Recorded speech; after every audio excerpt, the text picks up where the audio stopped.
Hello friends, welcome back to my channel. இன்றைக்கி நம்ம சேனலில் ப்ரோட்டீன் நார்ச்சத்து நிறைந்த ஸ்ப்ரவுட்ஸில் ஒரு சூப்பரான கிரேவி தான் சேர்ப்போம்.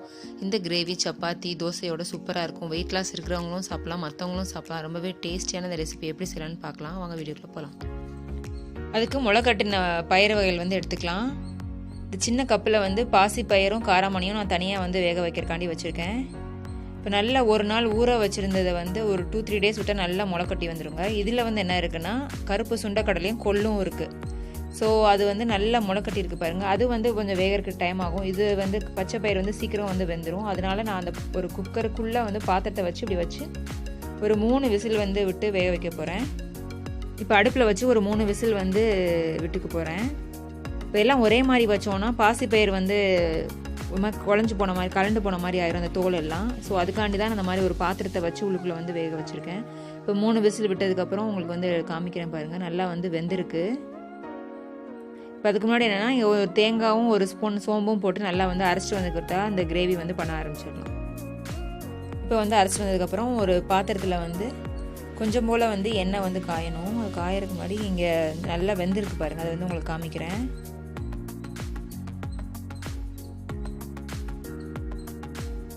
கொஞ்சம் போல் எண்ணெய் சேர்த்துக்கிறேன். எண்ணெய் காஞ்சோனையும் ஒரு ஸ்பூன் அளவுக்கு சோம்பு சேர்த்துக்கலாம். சோம்பு கொஞ்சம் அது கலர் சேஞ்ச் ஆனதுக்கப்புறம் நம்ம வெங்காயம் சேர்த்துக்கலாம். அதில் 2 வெங்காயம், ஒரு சின்ன சைஸ் வெங்காயம் 2 சேர்த்துருக்கேன். கொஞ்சம் வெங்காயம் வதங்குறதுக்காண்டி லைட்டாக உப்பு சேர்த்துக்கணும். அது கொஞ்சம் உப்பு சேர்த்துக்குவேன். ஸோ கொஞ்சம் போல் உப்பு சேர்த்துக்கிறேன். ரொம்ப கலர் சேஞ்ச் ஆகணும் அந்த மாதிரிலாம் இல்லைங்க. கொஞ்சம் வதங்கினோடனே நம்ம அடுத்தடுத்து ஒவ்வொன்றா சேர்த்துக்கலாம். இப்போ கொஞ்சம் போல் ஒரு அரை ஸ்பூன் அளவுக்கு இஞ்சி பூண்டு விழுது சேர்த்துக்கிறேன். அது கொஞ்சம் வதங்கட்டும். அப்போ தான் அந்த பச்சை ஸ்மெல் போனதுக்கப்புறம் தான் நம்ம தக்காளி சேர்த்துக்கலாம். 2 வெங்காயத்துக்கு 1 தக்காளி அந்த மாதிரி. இப்போ 2க்கு 1 அந்த மாதிரி சேர்த்துக்கணும். நிறையா சேர்த்துக்கணும், ரொம்ப புளிப்பாயிரும். அது டேஸ்ட்டே போயிடும். கொஞ்சம் அதை வதங்கணும். வதங்கினதுக்கப்புறம் 2 ஸ்பூன் அளவுக்கு நான் மல்லிப்பொடி சேர்த்துக்கிறேன். 1 ஸ்பூன் அளவுக்கு மிளகா பொடி சேர்த்துக்கிறேன். உங்களுக்கு காரம் இன்னும் கொஞ்சம் தேவைப்படுதுன்னா நீங்கள் ஒரு அரை ஸ்பூன் அளவு கூட சேர்த்துக்கலாம். இன்னும் கொஞ்சம் எக்ஸ்ட்ரா சேர்த்துக்கோங்க.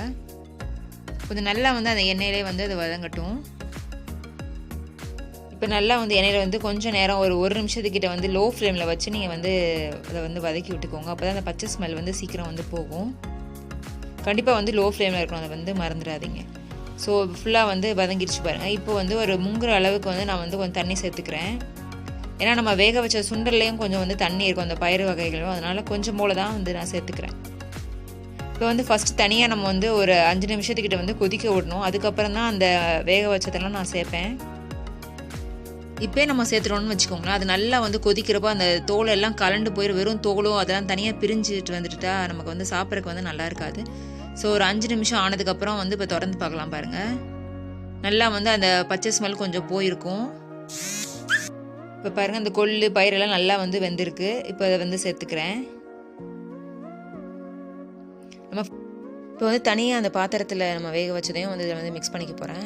ஏன்னா இது இப்போ நம்ம ரொம்ப நேரம் கொதிக்க கூட போகிறதில்ல. அதனால் இதுவும் ஒன்றும் ஆகாதுன்றனால சேர்ந்தாப்பில் நான் அதில் போட்டுக்க போகிறேன். இதில் அவ்வளோ சத்து இருக்குது. நம்ம வெறுமனை சுண்டலாக சாப்பிட்ற விட இந்த மாதிரி முளைக்கட்டி வச்சு சாப்பிட்றப்போ அதில் ஜிங்க் இந்த மாதிரி எக்கச்சக்கமான சத்து கிடைக்கும். ப்ரோட்டீன், நார்ச்சத்து இந்த மாதிரி எல்லாமே நமக்கு தேவையான எல்லா சத்தும் கிடைக்கும். நம்ம உடம்பும் சீக்கிரம் அப்சர்வ் பண்ணும். ஸோ அதனால் மேக்ஸிமம் இப்படி சாப்பிட்றதுக்கு ட்ரை பண்ணுங்கள். இப்போ கொஞ்சம் போல் தண்ணி சேர்த்துக்கலாம். உங்களுக்கு ஊற்றி சாப்பிட்றதுக்கு எந்த மாதிரி இருக்கணும்னு நீங்கள் பார்த்துக்கோங்க. எனக்கு கொஞ்சம் தண்ணியாக இருக்க மாதிரி இருக்கணுங்கிறக்காண்டி நான் கொஞ்சம் தண்ணி சேர்த்துக்கிறேன். இப்போ மூடி வச்சு ஒரு 5 நிமிஷம் நல்லா கொதிச்சதுக்கப்புறம் இப்போ உங்களுக்கு காமிக்கிறேன் பாருங்கள். இப்போ கருவேப்பிலை கொஞ்சம் போல் சேர்த்துக்கலாம். கொத்தமல்லி இருந்தாலும் சேர்த்துக்கலாம். அந்த இடத்துல கரம் மசாலா இருந்தால் கூட நீங்கள் சேர்த்துக்கலாம், கரம் மசாலா பொடி. இப்போ நல்லா கொதி வந்ததுக்கப்புறம் நம்ம அரைச்சி வச்சுருந்தோம் பார்த்தீங்களா, தேங்காய் சோம்பு போட்டு அதை சேர்த்துக்கிறேன். தேங்காய் போட்டதுக்கப்புறம் ரொம்ப நேரம்லாம் கொதிக்க விடக்கூடாது. சும்மா ஒரு கொதி லைட்டாக நமக்கு தெரியுங்களா, ஒரு சின்ன கொதி வந்தால் போதும். நம்ம அதை ஆஃப் பண்ணிக்கலாம். இப்போ ஃபுல்லாக மிக்ஸ் பண்ணி விட்டு உப்பு எல்லாம் கரெக்டாக இருக்கான்னு பார்த்துக்கோங்க. மூடி வச்சுட்டு ஒரு இந்த மாதிரி கொதிக்கணும், அவ்வளோதான். கொதி வந்தோடனே நம்ம ஆஃப் பண்ண டைம்லாம் கணக்கு கிடையாது. கொதித்து ஆஃப் பண்ணதுக்கப்புறம் உங்களுக்கு காமிக்கிறேன் பாருங்கள். இந்த கிரேவி சப்பாத்திக்கு, ரைஸுக்கு, அப்புறமேலு தோசைக்கெலாம் செம்ம சூப்பராக இருக்கும். பயிறு வகைகள்லாம் பசங்க சாப்பிடாம பிடிக்காத பசங்களுக்கெல்லாம் நீங்கள் இந்த தோசையோடு இந்த மாதிரி வச்சு கொடுத்து பாருங்கள். அவங்க கண்டிப்பாக விரும்பி சாப்பிடுவாங்க. இப்போ இப்போ வந்து ஃபுல்லாக வந்து நான் ஒரு தோசை ஊற்றி உங்களுக்கு அது எப்படி வச்சு எந்த அளவு வந்து சாப்பிடணும் நான் சாப்பிடுவேன்றதை வந்து இப்போ காமிக்கிறேன். டயட்டில் இருக்கவங்களுக்காண்டி நான் சொல்கிறேன். இப்போது ஒரு அரை ஸ்பூன் அளவுக்கு நான் வந்து தேங்காய் எண்ணெய் சேர்த்துக்கிறேன். உங்களுக்கு வேணும்னா நீங்கள் வந்து ஸ்கிப் பண்ணிக்கோங்க. பசலைக்கீரை ஏதாவது ஒரு கீரை, ஏதாவது முருங்கைக்கீரை ஏதாவது இருந்துச்சுன்னா ஒரு கைப்பிடிக்கலாம், அரை கைப்பிடி அளவு வந்து சேர்த்துக்கோங்க. உங்களுக்கு வேணும்னா அதில் வந்து கேரட் கூட நீங்கள் வந்து சேர்த்துக்கலாம். இப்போ கொஞ்சம் போல் நான் வந்து அந்த எண்ணெயை அப்படி தடவி விட்டுட்டு மூடி வைக்கிறேன். ஏன்னா அது அப்போ வந்து திருப்பி போட வேண்டிய அவசியம் இல்லை.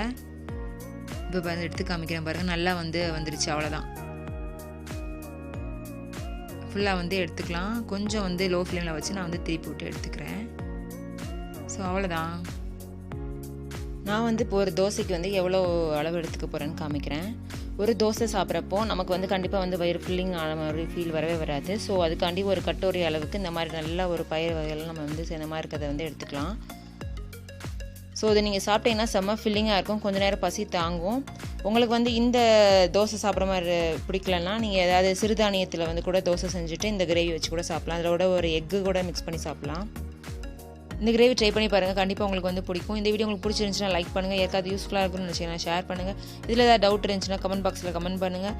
நம்ம சேனலை சப்ஸ்கிரைப் பண்ணலாம், சப்ஸ்கிரைப் பண்ணுங்கள். நெக்ஸ்ட் ஒரு இன்ட்ரெஸ்டிங்கான யூஸ்ஃபுல் வீடியோவில் பார்க்கலாம் ஃப்ரெண்ட்ஸ். Bye friends.